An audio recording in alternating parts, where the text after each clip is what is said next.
Hello, I'm Mr. Miller. I'm going to be your pre-calculus teacher this year. What's 1 divided by 0? If you don't know the answer, that's okay. You can just look to see the answer. I'd rather you commit most of it to memory over the months go by.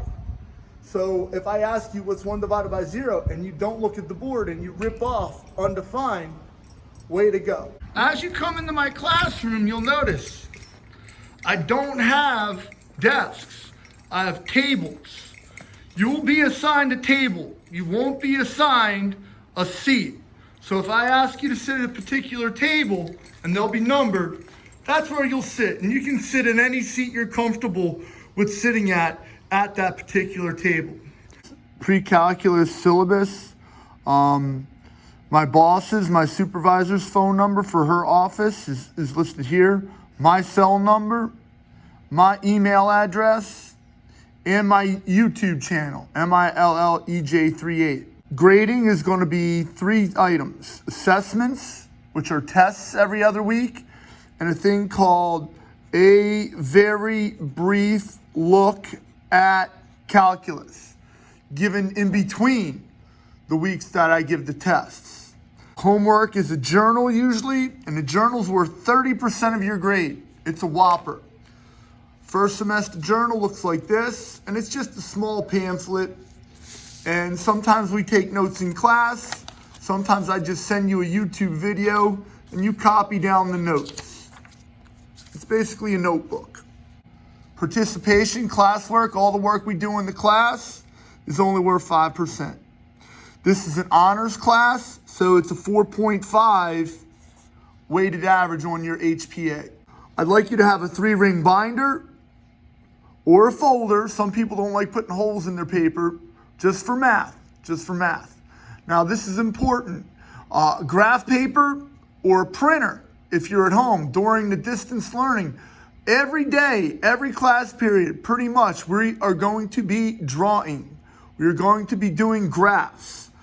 So it's nice to have graph paper.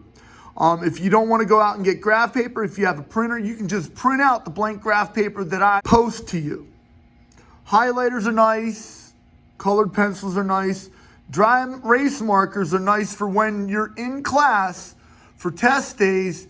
You're allowed to use the dry erase marker on the whiteboard. Our desks are white dry erase whiteboards, and you're allowed to take notes for the test. This is recommended that you get one of these Casio FX115 ES Plus calculators. It's an excellent unit. It's really good for the SAT, ACT. Right now, it's about $15 at Walmart or Target. Unwrapped, it looks like this. They're also selling this one. It's the same calculator, just a different color. It's the same unit. Notice they're both the 115 ES Plus.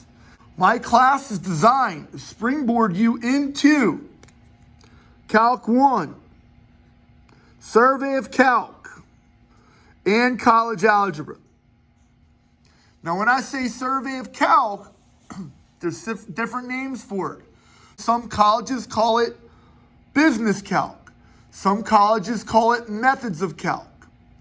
And a lot of medical students need to take a version of this course. A lot of business students need to take a version of this course. Some colleges just drop everybody in the Calc 1. I highly recommend that everyone dual enroll for college algebra during this school year. Tests are scored 109 out of 100. If you take them on the scheduled date, you lose the curve. Goes down to 100 out of the 100 if you take it on a later date. If you get a really low test score, I allow you to retake the test. However, it only goes up to an 81%. All students are required to take the midterm. Final, seniors are exempt from the final if they meet the requirements. It usually has something to do with attendance. Some things I do as a teacher. I give a review for the test. Every test I give you, a very brief look at calculus quiz I give you, you get a review before you take the test. We'll actually do the review for the tests twice in class. I complete the review again on YouTube. So that's the 3rd time that you get a review for the test. And then I post it up and I send it to your phone via Remind. That way you can look at it at home. I grade tests immediately. So if you take a test on Thursday, Monday you will have your test grade. If you take a test on Friday, Tuesday you'll have your test grade. I may not put them in the grade book immediately, but you will know your test score the next class period. Another thing I do is I allow tests to be retaken. If you get a low score on a test, you can retake it. But not the day I give it back. You gotta wait like one more class period. So if you take a test on Thursday, you get it back Monday, you can do the retake on Tuesday, Wednesday, Thursday, or Friday of the next week. But only as high as an 81. So it's a nice option. If you get a 60% on a test, a low test score, you come back and retake it and up that grade to an 81%. Another thing I do as a teacher, I give you my cell number. Nobody ever uses it, okay? But it's out there. If a parent is concerned, if I do something inappropriate, I'd rather the parent reprimand me versus going through the principal or my supervisor. Call me, students call me or text me for information about dual enrollment. Another thing I do as a teacher, I give students the PERT here at OH. My supervisor has the site license and she's allowed to administer the PERT. It is a secure test, so it's kind of tough and we practice for it. And that will be the day before Thanksgiving break. This year it's 11/19 and 11/20. Only if the CDC guidelines allow it. I help dual enrollment students after school from 2:50 to 3:30. Actually, it's usually till about 4, but I start my second job around 4:15. So I have to get out of here by 4. If you are dual enrolled in college algebra or business calc or methods of calc or survey of calc, you can come in here. We have laptops available. My supervisor provides them. And we get some work done. It's very, very, very recommended that you get these classes out of the way while you're still in high school and with the aid of my services to help you out. SAT and ACT prep are offered here the Friday before the test. Usually the SAT is on a Saturday. Usually the ACT is on a Saturday. So the Friday before that date, again from 3:30 until about 5:30, I will give an ACT, SAT prep before that test. Only if CDC guidelines allow it. Let's keep it simple. Some basic classroom rules, also for virtual school.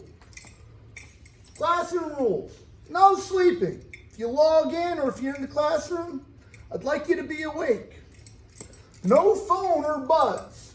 Now, if you're using a phone to watch me virtually, that's okay. But if you're in the classroom and you have the earbuds in or the AirPods, anything like that, I'm going to ask you to hide them. I will take your phone. And when you go to the restroom, 10 minutes or less on the pass. If you're at home, I probably won't notice it. Also, if you're absent, please make up the test in a reasonable time. My tests are curved 109 out of 100. But if you're absent the day of the test, you don't get the curve. It's going to be graded 100 out of 100. Let's keep that in mind. The best day to take my test is the day I assign it. Dress code, that's important. We expect you in dress code each and every day, each and every class period. Also, on Wednesdays, we wear pink. That's right, on Wednesdays, we wear pink. And every Friday is a tropical Friday. So every Friday, we'll be wearing a Hawaiian shirt. That's right, every Friday is Tropical Friday, and we'll be wearing one of these tropical Hawaiian shirts. You don't have to participate if you don't want to, but it helps to lighten up the mood. Hope you have a good year this year. Again, I'm Mr. Miller.